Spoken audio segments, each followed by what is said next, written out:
Hi everyone, today I will be reviewing the Mech Fans Toys number 49B Voice Wizard, otherwise known as Twincast. A quick look at the box. On the front you see the artwork of Twincast with his G1 toy head sculpt. On the top, the logo for the Advanced series. And on the bottom, some safety warnings in Japanese, which is quite funny because Mech Fans Toys is a Chinese toy company. Down the sides, a picture of Twincast in his alt mode. Down the back, various pictures of the toy. Back down the other side, more photos of bot mode and the weapon. So let's go ahead and get him open.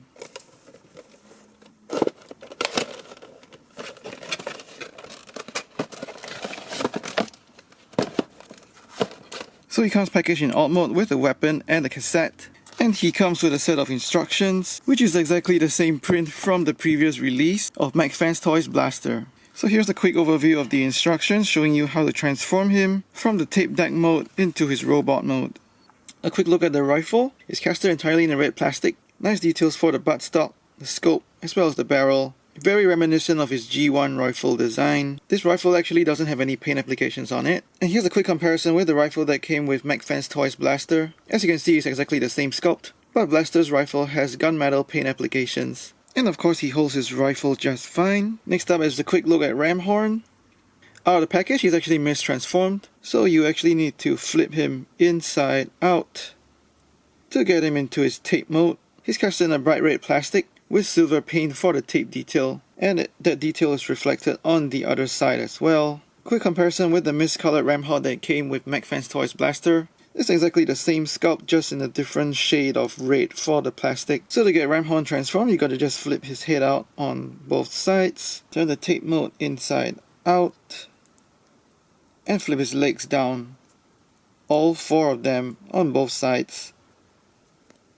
So in Rhino mode, he's got nice sculpted detail for his head, mechanical detail for the underside of his belly, and this is also painted black, as well as black on the top, and then some sculpted detail for the launcher attachment to the side of his body. This is also painted gold, and we have the same sort of detail on the other side as well. And here's a quick comparison with the previous Ramhorn that came with Blaster. I would much prefer to give us a new tape character like Steeljaw, but at least now we get Ramhorn in his correct G1 colors. So here's a closer look at Twincast's tape deck mode. On the sides, as well as the top, he's casted in a light grey plastic. Nice sculpting and paint detail for the speakers on the side. Some silver paint on the bottom as well as the top on the sides. Dark grey paint over here for the handlebar. On the middle section, he's cast in a bright blue plastic. Light grey paint on the bottom as well as a metallic red over here in the middle. He's got his buttons over here casted in a light grey plastic. You can flip his buttons down as well. For the tape cover, it's casted in a transparent red plastic, so you can see the internal details through the cover. And then the cover is also given yellow paint. You can flip the tape cover down, and Ramhorn fits in there just fine. You can flip the buttons back up once you put Ramhorn in. Moving down to the sides, some little bit of sculpted detail. On the back, his robot hands are kinda hanging out, but that's not such a big deal for a legend-sized transformer. More interesting detail on the middle as well as silver paint over here. And then some cool sculpting and paint over here for what would be the inside of his robot mode legs. So here's a quick comparison of Twincast with Blaster. Exactly the same sculpt, just with a slightly different color scheme. And moving over to the back, mostly a swap of the red for the blue, just like the G1 characters. For some size comparisons of his alt mode, here he is with the Hot Soldiers Soundwave. And I think size-wise they look pretty compatible. So for transformation, you just want to unhook his handlebar, detach his legs from the sides, flip them down, fold this panel in, flip this panel in so that this tab goes into this slot, like so. Flip the handlebar up down the sides, now down to the bottom of the leg, tilt this outward, bend his foot forward, rotate his foot, now swing this back up, and that's one leg completed. Do the same for the other side.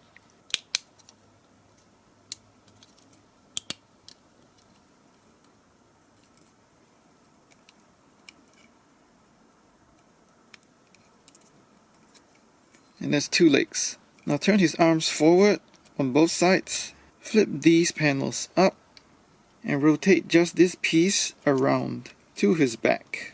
And onto his back, flip the panels down. Open the back panel, flip his head out, and this is him in robot mode.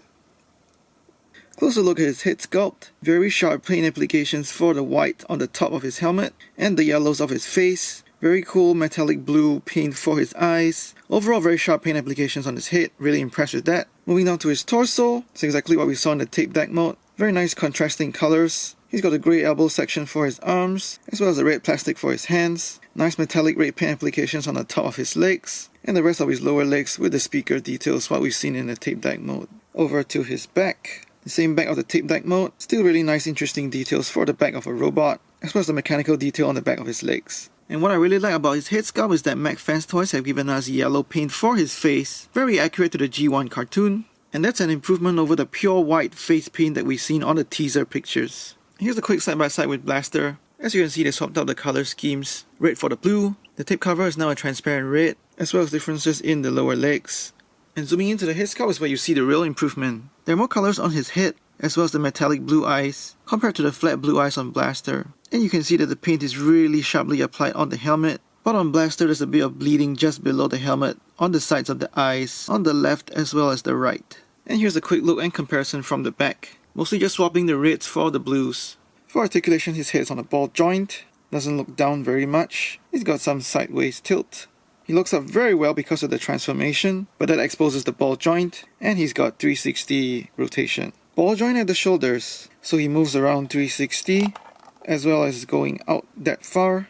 Bicep swivel for 360. Double jointed elbows, get you very good range. And he's got a wrist swivel for 360. He's got a rotation on the upper part of his waist, so he goes 360. If you want to untap the panels on his back, he can also have a lower swivel over here at his waist, like so. But you don't really need to use that because the panels come up from the back. Doesn't look so nice. And he also has an ab crunch, bending forward really well. And after resetting him back upright, you got to flip this panel back up.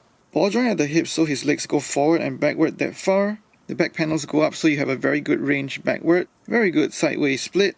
Upper thigh swivel for 360. Single bend at the knee for 90 degrees. A very good ankle pivot inwards but not outwards. As well as a little bit of the toe bend because of his transformation. So the overall articulation scheme is great, especially with the ab crunch on such a small legend-sized figure. Size-wise, he stands at 4 3/4 inches or about 12 centimeters. For size comparisons, here he is with Blaster and Hot Soldier's Soundwave. Here he is with a couple of other third-party Legends Plus figures from Mech Fans Toys, Mechanic Studio, and Hot Soldiers, and with some Hasbro Legends and Deluxe figures. Overall, I'm really pleased to have Twincast in hand. The only minor nitpicks that I have are that maybe his rifle could have some paint applications, and a new tape character like Steeljaw could be packaged with him. On the other hand, right now we get a correctly colored Ramhorn in this scale. The different colored plastics are the right shade to make Twincast stand out on your shelf. The face paint is well executed with sharp applications, the yellow face, and metallic blue eyes. If you want a G1 looking Twincast in this scale, look no further, this is probably the best one on the market right now for a pretty low price. Please like and share this video, let me know what you think in the comments below, and subscribe to my channel for more toy reviews. Thanks for watching, take care and stay safe.